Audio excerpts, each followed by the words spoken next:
I'm Richard, your host. I'm from the UK, where we've got our own phase out, but that's fortunately being met by new nuclear power plants. Today, you're going to hear about phase outs in other countries. So if you could all just introduce yourselves, where you're from, and give a bit of background about the nuclear phase out in your country. Thank you, everyone. It's a pleasure to share this panel with you. So just briefly, I'm Guillem Sanchez. I am a nuclear engineer in Barcelona and co-founder of Econucleares, which is the first environmental group in Spain explicitly in favor of nuclear energy and specifically founded to fight the phase out in Spain, which does share quite a few parallels with these countries, especially I realize now Belgium, right? So Spain, just a tiny bit of context, was actually among the first nations in Europe and in the world to have nuclear energy. And we were well on track to be among the leading countries up to the point in which at the 80s we stopped building it, and then we had a moratorium. There's some Spain-specific circumstances that I'm sure we can discuss later. Right now we have 7 reactors in 5 locations, which provide a fifth of our grid. However, they are set to be closed within the next decade. So yeah, that's the introduction of the situation in Spain. Great, thank you. And if throughout the panel anyone has any questions, do put your hand up. Oh, we've got a question straight up already. Hi all, thanks for being here. Fun panel. I was wondering to what you all ascribe the rationale that the Green parties and various folks who aren't yet sold on nuclear, why aren't they yet supportive? What are the various reasons for that? Yeah, if I could shortly add to that, there's a really interesting parallel with the situation in Spain. So indeed it was basically the same situation, right? Spain was a military dictatorship between 1939 and 1975. And so there was also this association between energy projects, not only nuclear, right? Hydro, there was a huge hydro build out, and the government, right? In the case of hydro, basically the government said, here goes the dam, let's move this village, let's move all these people. And it's not that they particularly got to vote on it. So there was this association between big power infrastructure and big authoritarian government. And I think that this factor was also fueling the reaction when the democracy started, together with the usual suspects, the environmental movement, Chernobyl, all of that. Great, and we're here to talk about fighting those nuclear phase outs. I want to hear about sort of the advocacy that you're doing in your country and that others are doing to help stop these phase outs. So our policy is quite similar to what Germany did, right? We're basically following down the path of Germany. People, we like to tell them, well, it's actually worse. Germany at least has coal, right? It's like the worst coal, basically, if I understand correctly, in terms of pollution. But at least they have them. They have the option of removing old towns, mining the coal underneath to keep the lights on. We do not. The alternative to nuclear will be natural gas, basically imported either via pipeline from the north of Africa, LNG via ship, right? So that is to say, we are pretty sure all 7 reactors will not be turned off. And that is just a matter of physical reality. So if one does the numbers, basically the grid falls off on its face without the 7 nuclear reactors. And at the end of the day, this is not a decision at that point. That is only a matter of policy. So the grid administration has the ability to veto, for instance, the closure of a plant if they estimate that it would very likely lead to blackouts. So our work focuses more on not on how to avoid all 7 to be closed, because that will just not happen, but whether the decision to stop shutting them down happens before we shut down the first 1 or 2 or afterwards. So whether we, go down the right path before the damage is done or after the damage is done. How people tend to notice something like infrastructure, like the grid, until it doesn't work. No one thinks where their water comes from until it stops coming from there.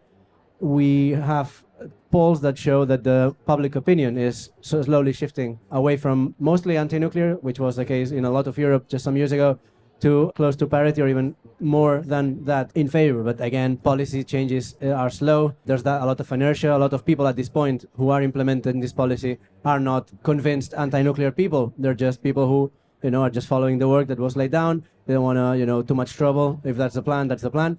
And at the end of the day, we think that in a democracy like Spain, the politicians, rather, at the end of the day, respond to public opinion. If we can not even change their mind, but get the topic talked about, because another thing that we notice when we go around and we do that out on the street, we ask people, what do you think about nuclear power? The most popular answer is not, oh, I like it, or I dislike it, or I'm afraid of it. It's, yeah, I don't know. I don't really think about it that much. So the most people are not in favor or against. They're, again, you don't really think about it as long as it works. So as long as we get people to talk about it, to think about where does my power come from, come to think of it, my power bill has been going up, and it has, then we think that at the end of the day, this is the incentive the policymakers will respond to. So we are focusing on that. So I think to summarize, it's about moving the Overton window. So to explain the term, most people think of this much to this much. But what we're doing as a movement is getting people to think this much about nuclear. And suddenly, when these people see, oh, there's people who are really pro-nuclear and they're young and they're energetic and they're positive, suddenly these people might shift their views. They see, you know, there's people out there, it's all right to be pro-nuclear. We don't need to be the same as everyone else. And that's, I think, what a lot of the movements around the world are doing. And it's not about being how big your group is. You know, I don't think any of us are expecting to see tens of thousands of people marching for nuclear. You know, that's the aim, but we're not expecting that next year. What's important is moving the Overton window. We have other advocates around the world, in Norway, Australia, Denmark, who get great press coverage. In those countries, they're a lot stricter on nuclear. There's a complete ban on nuclear. And suddenly the media's taking note. Just to tie into that, there is a role, of course, of people like us, activists. You know, we're amateurs. We're doing that in our time off, right? Basically, right? Most of us. But of course, it has to also be the industry. And any other industry knows that, right? Look at the wind industry, the solar industry.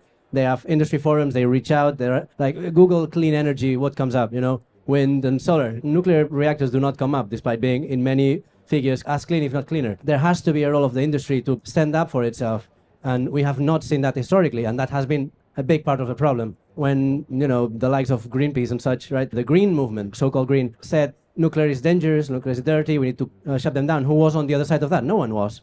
And so, therefore, nuclear phase-outs happen. There is a role that has to be filled by the industry, and this is why it's so encouraging for us to be here, representing, you know, the Net Zero Initiative, led by industry, hoping that it's a small start to a much bigger representation. Well, yes, the nuclear industry, the companies, the countries, explaining, defending the crucial role of nuclear power to decarbonize, for energy security, for growth, right? It's not only rich countries like the ones we're representing. We've been talking these days also with representatives of countries from Africa and other places who want to growth, and they want to do it with nuclear power. So there has to be this key part of the industry together with people like us. If I understand correctly, nuclear is the only high-density source of energy which doesn't produce lots of CO2. All the other ones are supposedly low carbon, are low density. They get it from the air, get it from the sun, get it from the sea, and it's all expensive, it's highly distributed, it's loads of wire. So if you're talking about high density energy, like power stations, nuclear is the only game in town. The only alternative to that, which is carbon free, is your windmills. Yeah, so just the way we like to put it, nuclear is the only reliable, scalable source as the technology stands today. We'll see about advanced geothermal, but yeah, as the technology stands. I think the three standout countries I know about are Japan, South Korea and Sweden. All those three, they had lots of nuclear. They politically decided to reduce their nuclear, and now they've changed their minds again and want nuclear again. And Sweden's decided to increase their nuclear capacity by something like 4 times. Yeah, and Japan wants to restart their old reactors, and South Korea is back to building reactors. Can we go through all of you guys and hear what the some messages of hope you hear from those countries and how you think that applies where you live? Right. So what gives me hope at the end of the day is that, you know, it sounds a bit trite, but because the numbers are on our side. And I do think that, following up on the quote, we will do the right thing, even if it's after all the bad choices have been tried out first. At the end of the day, nuclear has no competitor in terms of clean, reliable, large-scale electricity. It's a matter of, you know, when do we notice finally and how much damage has been done, which, if we can have our way about it, will not be any at all. We're running to the end of our session. The session was on fighting nuclear phase-outs in the name of climate change. I want to quickly get some closing remarks. If there's any questions in the crowd, you can ask them later. 5 words, when you think your nuclear phase-out will be ended, and sort of how positive you are about the future.